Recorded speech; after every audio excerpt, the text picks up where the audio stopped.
One of the most unique aspects of the Megami Tensei franchise is the sense of authorship that comes from its core design philosophies during development.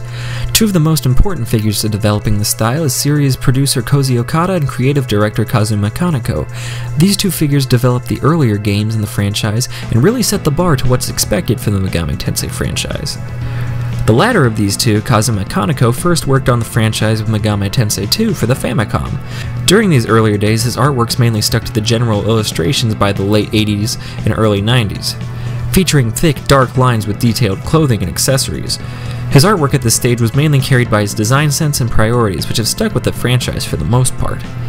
When it comes to designing characters, Kazuma Kaneko opts for simplicity with detail. His designs often invoke a sense of the character with few defining features, and have a sense of normality to them while looking fashionable and stylish. Their expressions are cool and composed, showing little emotion just like their postures, which accentuates the straight look that most of the artwork presents. Kazuma Kaneko's demon designs by comparison have varied styles, like being cartoonish, serious, and sometimes bordering horror. These designs take a deep look into each of these mythological figures' backgrounds and histories, and try to adapt their cultural preconceptions into a look that makes them stand out and look iconic, while still staying accurate to the cultural origins. This design priority makes the Megami Tensei franchise different from most of its peers by giving its enemies a design that's clearly meant to stand out, instead of fading into the background for the sake of keeping its enemies as generic as possible. These demons and their personalities that accompany them solidify the kind of punk aesthetic that Kaneko's artwork and creative input puts towards the franchise. In the mid-90s, Kaneko's style changed quite a bit for his work on Devil Summoner. During this time, we start to see his art take a shift towards the more modern look, with his characters becoming more slim while containing less detail in their clothing and physical features. The characters start to become more distinct from one another, not just in clothing but the color palettes and postures, really matching their unique personalities. Devil Summoner marked a time where he started to move towards digital art, while his work on Megami Ibunroku Persona was still done using traditional art. In contrast to his older work, however, in Persona, the character's eyes and lips are more accentuated to his style, becoming thicker and darker than his previous works. His work on Persona 2, however, really marked a new beginning for his artwork thanks to him embracing digital as a new medium. His lines became thinner, his eyes darker, and his lips more defined. But what changed most was his coloring, which now had a sort of paint aesthetic to it. Characters looked smooth from head to toe, which almost gives them a porcelain look like Victorian-era dolls, a staple that really makes his art stand out amongst others. In terms of anatomy, the arms and legs became longer and the torso became more slender, and the shape of the heads went more towards a realistic approach than sharp chins and a round skull. By the time Nocturne came around, Kazuma Kaneko reached the summit of his final art style, and it became a staple of the Megami Tensei franchise's identity, with a style that was not only unique, but transferred especially well into 3 dimensions. His art style was truly unlike anything before. From the piercing black eyes with the thick eyelashes, the striking black upper lip with the contrast of the slightly pink lower lip, the characters almost look like old black and white Hollywood actors, with a focus on the eyes and lips as the main center of attention from these characters. And, of course, the pale complexion of their skin. His work on Raido Kuzunoha and Strange Journey continued this renaissance of his art. He found his unique style and proportions and ran with it to the extra mile. With Raido, he explored more expressionist facial features and dynamic poses. He is definitely stretching his creative muscles with his style with the Raido games, which can be evidenced in the creatively iconic 1920s style artwork he did for the main covers. In Strange Journey, however, we see almost the opposite approach to his style. Characters are made to look more realistic and uniform to emulate the militaristic style of the game. The juxtaposition of the bright, vibrant colors of Raido Kuzunoha and the bleak browns and grays of Strange Journey really shows dynamic range in his art. His creative input on the look of Megami Tensei's setting also bears a mention. From his portrayal of bleak atmospheres and settings of the human worlds in chaos and disarray, and the demonic motif of most of these games, he creates a world that looks alien and uncomfortable for the player, with often distorted representations of many architectures in our world. Or when he's not doing that, he makes surrealistic, yet mechanical landscapes that bend our understanding of the logical.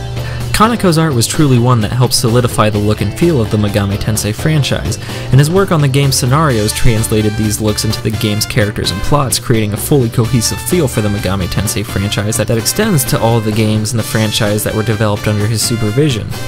Now, the next character is a little bit more reclusive. but still has as much of an impact on the series as Kazuma Kaneko. He is none other than Atlus co-founder Koji Okada. Okada is somewhat of an elusive figure to the public, often avoiding interviews or public appearances. Not much of anything is known about him except for the few things that he stated in interviews or making of documentaries that he's appeared in. While it's tough to precisely pinpoint his exact design philosophies and what contributions he has on the series, his few interviews and documentaries give us a pretty close look at the inner workings of his creative mind. In an interview almost 10 years ago at a university festival in Tokyo, Koji spoke to an audience about his experience with the series. One of Okada's intentions of the Shin Megami Tensei series was to share with players his interpretations of what good, evil, and alignment truly meant. Ever since the beginning, he knew that video games were a highly interactive medium, and knew that his future lay within the worlds that he could come up with and allow players to immerse themselves in. When he worked on the very first Megami Tensei game, he was tasked to adapt Aya Nishitani's novel into a video game. He understood that a straight remake of the novel would not entice players, so he decided to add his own unique flair and personality to it, making it a game that was truly his own. One of his ideas to translate the novel's concepts into an interactive medium was monster collecting, which consists of taking enemies you encounter in battle and negotiating with them to join your side to form your own unique team of demons. He didn't really have difficulty creating a story for this game, for his biggest obstacle was making fun and engaging dungeons and combat. Finding the perfect balance of these two aspects was troubling for Okada and his team, but they found a formula that worked. With a working formula established, his team now needed to find a story. Even though he could take the Megami Tensei novels and adapt them, Koji instead wanted to make his own story, which extended into a sequel and later a whole reboot, which is now Shin Megami Tensei, taking the concept and gameplay they developed in Megami Tensei, but making it their own unique franchise. In the development of this game, Koji worked tirelessly with Kazuma Kaneko to create a world with not just a unique appearance, but with a unique form of telling its story, which has not been yet seen in video games. While Megami Tensei 1 and 2 had rather linear and confined stories, Koji and his team wanted to explore the possibility of a non-linear game with multiple outcomes, along with taking the idea of angels and demons to the next level, adding religious motifs and themes not only to the story but the numerous outcomes of Shin Megami Tensei. With this, they came up with the idea of law, chaos, and neutral routes, which tried to bring discussion relating to moral, ethical, and philosophical ideas relating to the way that the world should be run. After coming up with this concept, he had a formula to something he felt was truly unique, with the unique gameplay mechanics, art direction, and avant-garde storytelling. He and his team were pushing the boundaries of what was possible with gaming as an art medium. With all of this lies the appeal of the Shin Megami Tensei franchise, being something unique that wasn't and would never be on the market. In Okada's own words, that's when you know you've got your hands on something truly original. This idea is what led Okada and his team to produce the most original, underappreciated, intellectual, and unique Japanese role-playing games ever made. This philosophy in game making carried over to some extent to the spin-offs such as Devil Summoner and Persona, like the numerous endings that embody ideological concepts, and most non-linear forms of storytelling. Thanks to Okada, the series has been able to endure many years of neglect it has taken from the mainstream audience. But that's part of the endearing nature that gives Shin Megami Tensei its charm.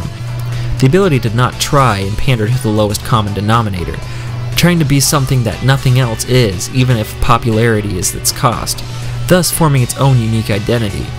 This isn't only an admirable trait in game development, but also in people, for it's a philosophy that can apply it almost to anything. Koji's idea of a post-apocalyptic world, and Kaneko's view of what that world might look like, truly come together to form what might be the most original video game franchise ever created. This is an idea that could have crashed and burned, but has continued to push boundaries in one form or another for 30 years, and this is absolutely spectacular. It's this "we do what we want to" attitude that has carried Shin Megami Tensei on throughout the decades and will continue to push it through decades to come. While Koji Okada and Kazuma Kaneko have since backed out of the series, the future is not grim, for their successors have been able to carry their torch in different ways, such as the Persona franchise, with Katsura Hashino's immersive and imaginative scenarios and social commentary, the unique style of Soejima which retains some of the aspects that made Kaneko so great, and the ever-evolving sound of Shoji Meguro.